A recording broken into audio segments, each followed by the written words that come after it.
श्रद्धा intermediate college कचनार, राजा तालाब वाराणसी। आज हम कक्षा 11 का विषय गृह विज्ञान चैप्टर नंबर 1। इसमें देखिए कक्षा 11 में हम लोगों को कितना चैप्टर पढ़ना है। हमको इसमें पढ़ना है 3, मतलब कि 3 अध्याय है। मतलब कि इसमें देखिए पहला है शरीर क्रिया विज्ञान तथा स्वास्थ्य रक्षा क्रिया विज्ञान, दूसरा है स्वास्थ्य रक्षा और तीसरा है समाज शास्त्र तथा बाल कल्याण। ठीक है, तो हमको इसमें 4 पढ़ना है। 4 में से आज हम पहला चैप्टर स्टार्ट कर रहे हैं शरीर क्रिया विज्ञान। इकाई 1 का अध्याय वह है कि जीवित ऊतकों की कोशिकीय रचना। हमारे पाठ का नाम है जीवित ऊतकों की कोशिकीय रचना। ठीक है, इसमें देखिए कि ऊतक यानी कि जो हमारी मांसपेशी, जो हमारी मतलब कि हड्डी बनी है, वह छोटी छोटी इकाइयों से मिलकर बनी है। जैसे कि हमारा शरीर क्या है, एक अद्भुत रचना है। जैसे कि हम लोगों के जो शरीर की बनावट है वह ईश्वर ने प्रदान की है। वह किसके छोटी छोटी समस्त कोशिकाओं से मिलकर हमारे क्या बना है, शरीर। जैसे कि इसमें देखिए प्रस्तावना में दिया गया है कि सृष्टि ईश्वर की अद्भुत रचना है। इस सृष्टि में ईश्वर ने अनेक आश्चर्यजनक वस्तुओं की रचना की है। सृष्टि की समस्त रचनाओं को हम 2 भागों में विभाजित कर सकते हैं। प्रथम है जीवधारी पदार्थ और दूसरा है निर्जीव पदार्थ। जीवधारियों में प्राण या जीवन पाया जाता है, जबकि निर्जीव प्राणियों में प्राण या जीवन नहीं होता है। जैसा कि आप लोगों को यह पता होगा कि निर्जीव क्या होता है और सजीव क्या होता है। ठीक है, कि जैसे कि जीवधारी मतलब जिसमें जीव पाया जाता है वह क्या होता है, सजीव, और जिसमें जीव नहीं पाया जाता है वह क्या होता है, निर्जीव। मतलब कि सजीव में जैसे हम लोगों का शरीर, मांसपेशी, ये सब हम लोग हैं, मानव जिससे हो गया, ये सब में क्या होता है, जीव पाया जाता है। तो निर्जीव मतलब कि जो हमें जैसे डेस्क, टेबल, बेंच, ये सब हमारे क्या है, इसमें क्या प्राण पाए जाते हैं, नहीं, इसमें जीवन नहीं पाया जाता है। ठीक है, तो जैसे कि हमारी जो कोशिकाएं होती हैं वह छोटी छोटी समस्त कोशिकाओं से मिलकर बनी होती है। जैसे कि हम आप लोगों को बताया है कि जैसे हम लोग एक घर बनाते हैं ना, घर बनाने के लिए उसमें हम लोगों को ईंट, सीमेंट, गिट्टी, बालू, सरिया, जो भी सबकी ज़रूरत होती है उससे हम एक घर बना लेते हैं। ठीक उसी प्रकार हमारा शरीर क्या होता है, सभी जीवधारियों के शरीर में अनगिनत जीवित इकाइयाँ होती हैं। जैसे कि हमारे शरीर में अनेक क्या होती है, इकाइयाँ, यानी छोटी छोटी इकाइयों से मिलकर हमारा क्या बना है, शरीर बना है।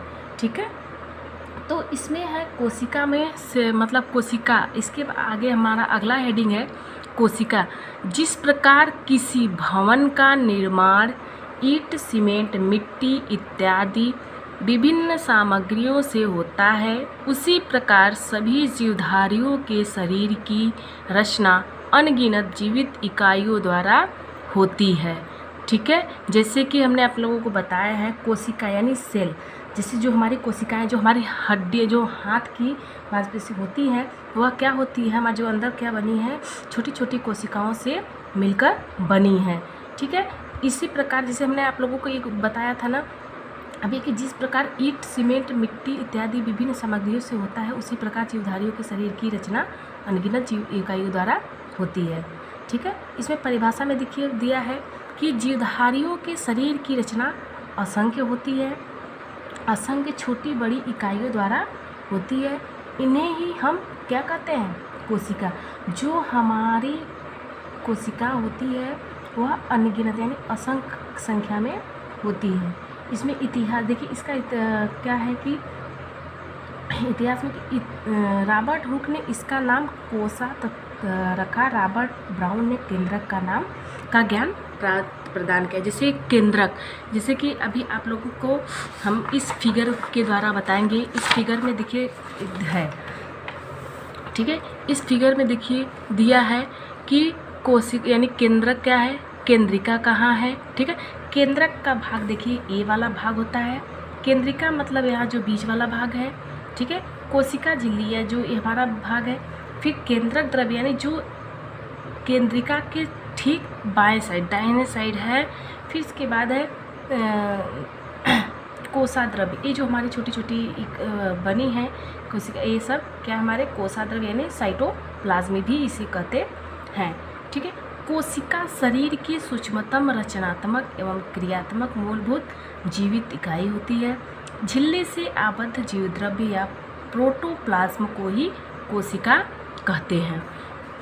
ठीक है, जैसे कि हमने आप लोगों को बताया है कि मतलब कि कोशिका के बारे में, तो जिस प्रकार हम किसी भवन का निर्माण करना शुरू करते हैं तो उसमें ईंट, सीमेंट, मिट्टी इत्यादि विभिन्न सामग्रियों से होता है, उसी प्रकार सभी जीवधारियों की शरीर की रचना भी अनगिनत जीवित इकाइयों द्वारा होती है। ठीक है, जिस तरीके से हम लोग कोई कार्य करते हैं, कुछ भी बनाते करते हैं, तो उसमें अनगिनत इकाइयाँ होती हैं, तो वह कार्य करने में हमें क्या होती है, आसानी होती है। ठीक है, हमारी जो मांसपेशियाँ बनी हैं वह किससे बनी है, छोटी छोटी इकाइयों से मिलकर। जैसे हमें अगर कोई हमारे मतलब कि ऐसे टच करते हैं अपने शरीर को, तो उसमें जो रोआ तो वो क्या होता है भी, वह छोटी छोटी इकाइयाँ जो हमारी हड्डियाँ होती हैं, बारीक हड्डियाँ भी छोटी छोटी, वही हमारी मांसपेशियाँ बाद में तैयार होती हैं। ठीक है, तो हमने अभी आप लोगों को बताया है जीवित ऊतकों की, जैसे कि हम लोग अपने शरीर, आप लोगों को भी बताया गया है कि निर्जीव और सजीव। जिसमें जीव पाया जाता है वह निर्जीव होता है, जिसमें जीव नहीं पाया जाता है वह क्या होता है, सजीव होता है। ठीक है, तो जिसमें जीव पाया जाता है वह सजीव होता है, जिसमें मतलब कि जाने पर वह निर्जीव। यानी कि जैसे हम लोग को देखिए, हमारे टच शरीर में अगर कुछ भी थोड़ा बहुत कुछ होता है तो दर्द होता है। वैसे टेबल, बेंच, कुर्सी, जो भी मेज, कुर्सी, जो कोई भी सामग्री होता है, इसमें क्या होता है, उसमें जीव मतलब कि नहीं पाया जाता है। ठीक है, तो इस चैप्टर में आज हम लोग केवल बस इतना ही पढ़ेंगे। अगला टॉपिक हम आप लोगों को इसी में आगे बताएंगे कि कोशिकाओं का वर्गीकरण। ठीक है, तो इसके बाद हम अगला टॉपिक अगले दिन। ठीक।